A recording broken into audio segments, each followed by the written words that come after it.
Did you know that the cucumber is 95% water? Yep, that's why cucumbers are actually insanely refreshing, and they're easier to grow than you may actually think. But here's the crazy part. Cucumbers are probably the most underrated superfood for the summer. And cucumbers are probably one of the most popular garden veggies. Now don't tell that to the tomatoes. And they're not just because they're tasty or because they're simple, space saving, and they're also super rewarding to grow at home. In today's video, I'm going to dive into why cucumbers are more powerful than you may think.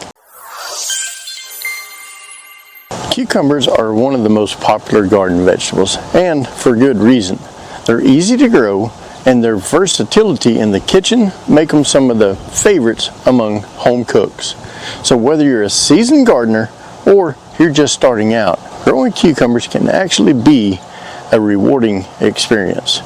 They're also a great choice for beginners because they require minimal care and can actually thrive in a variety of conditions. So in many parts of the world, cucumbers are a staple in the home garden, and it's easy to see why. They are a low maintenance crop that actually can produce very high yields, making them perfect for gardeners of all levels. So growing cucumbers can be fun and a rewarding experience. And with a few simple tips and tricks, you can actually enjoy a harvest all season long. Cucumbers are also incredibly versatile, like I said before. And they can be used in a very wide range of dishes, all the way from salads to sandwiches to pickles. Growing cucumbers can actually be a challenge though. Pests like aphids, whiteflies, spider mites, they can all cause significant damage to your plants. And diseases like powdery mildew and downy mildew can also wreak havoc on your cucumber crop. And there's also the environmental factors like limited space or poor soil quality and inadequate sunlight. Many gardeners struggle with pest and disease when they're growing their cucumbers. These issues can be frustrating and also difficult to manage, but there are a few steps that you can take to minimize their impact. One of the most effective ways to prevent pest and disease is to choose a resistant variety or varieties, and keep your garden clean. Regularly removing weeds and debris can also help prevent some of these problems, along with proper pruning and the aeration of the soil. Limited space is another common challenge that gardeners face when growing cucumbers. But with a little creativity, you can actually grow cucumbers even in the smallest of gardens. Consider using containers or vertical supports to maximize some of your space if you don't have it. And don't forget to rotate your crops to ensure that the soil's health and prevent pest and disease from ever building up, especially if you're not growing them in containers and you're growing them over in the ground. So you want to make sure you crop rotate as much as possible each season. Soil preparation is a key to growing extremely healthy cucumbers. You're going to want to choose a well-draining potting mix in a location that gets full sun if you're going to be using containers to do your gardening. Cucumbers will need about 6 hours of direct sun per day to produce really well. They also prefer warmer temperatures above 60 degrees Fahrenheit in order for them to actually thrive. Now, I had a lot of questions and some pictures sent to me asking me why their cucumber plants are not growing after they transplanted them a few weeks ago. And the true fact of the matter is, it's just not warm enough yet. It's just now getting to the temperatures where the cucumbers will grow. Cucumber plants really do not do well when the nighttime temperatures are in the lower 60s or upper 50s. They love warm, direct sunlight, so even if it's been raining and the temperatures are just hanging out in those lower 60s, your cucumbers are not going to do well until it reaches those warmer temperatures to where it's consistently in the 70s and 80 degrees. As I said in the beginning of this video, cucumbers are 95% water.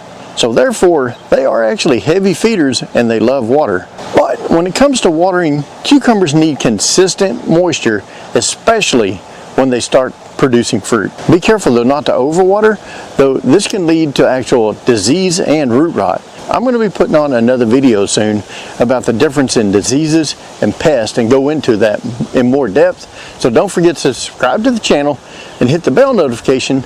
That way you'll be notified when those videos come out. Alright, there are many different types of varieties of cucumbers to choose from, each with its own unique characteristics. Some of the most popular varieties include slicing, pickling, and seedless. Consider what you want to use your cucumbers for and choose the variety that suits your needs. When people talk about cucumbers, they're often lumped together as, one big thing. Like I said before, not all cucumbers are actually created equal, so there are three main types that you'll run into, and each one has its own rule in the garden or kitchen. Alright, so let's start with slicing cucumbers. Slicing cucumbers, these are the ones that you probably see most in your grocery store. They are juicy, they're crisp, and they're usually around 6 to 10 inches long. These cucumbers are all about texture and mild flavor. If you're making a salad, a sandwich, or just slicing one up with some salt, these are going to be the ones you want. Then there's the pickling cucumber. These are a whole different beast. These are shorter and stubbier, and they have like little bumps or little bumpy or spiny surface, and they're thinner skinned, which makes them really ideal for soaking up that brine. They've also got that firm flesh too, so they actually keep that satisfying crunch even after being pickled. These are usually not the ones that you're eating raw, though they can be, but they really shine once they've been turned into a classic dill, sweet pickles, or my favorite, the bread and butter pickles. Now the third one is a bit more specialized. These are the parthenocopic cucumbers. These are interesting in themselves because they don't need pollination in order to produce a fruit. That means that these grow seedless cucumbers on their own, which is a huge benefit for greenhouse growing or areas that may have poor pollination. They are often used in hydroponic systems or indoor gardens, and many of them are so-called burpless or seedless cucumbers fall into this category. One thing to know though is if they do get pollinated, the fruit can actually become a little bit bitter. So they're actually meant to be kept isolated away from other cucumber types when you're growing them. In order to take your cucumber game to the next level, there's actually one crucial technique you need to know, and that is trellising. By providing support for your cucumber vines, you can actually increase your yields, reduce disease, and make harvesting a whole lot easier. A simple trellis or cage can make a huge difference in the health and the productivity of your cucumber plants. Trellising is especially important for those vining varieties. There are some bush varieties, but most of them come in a vining variety, and the trellises are ideal. These can spread over a large area, and if they left to their own devices, they will be everywhere. So training your vines to climb up these trellises, you can make the most of your space, especially if you're gardening in containers or have a limited area and a limited space. In addition to trellising, there are a few other tips and tricks to keep in mind. Make sure that you provide your cucumbers with enough space to grow. The area around them, try to keep it as weed-free as possible. This will actually help prevent pests and diseases from taking a hold. So let's recap. Growing amazing cucumbers at home is easier than you may think. Start by choosing a sunny location and prepping the soil, then select the variety that best suits your needs and provide support with trellises or cages. By following these simple steps, you can enjoy a wonderful harvest of delicious, crunchy cucumbers all season long. And with a little bit of patience and a little bit of practice, you'll be growing cucumbers like a pro in no time at all. You could also think about succession planting some of these cucumbers, about maybe 3 weeks apart. That way, when one of the cucumber plants and they start dying off, and the other ones will just be taken off. Cucumbers are low maintenance crop that can add freshness and flavor to any meal. So why not give it a try? I would love to hear about your cucumber growing experiences in the comments below. So let me know what varieties of cucumbers that you typically grow in your area, or what cucumbers that you actually plan on growing this year.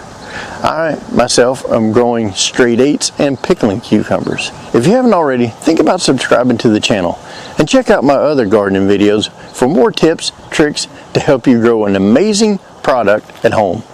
And share this video with other gardeners, and let's all grow some amazing cucumbers this year.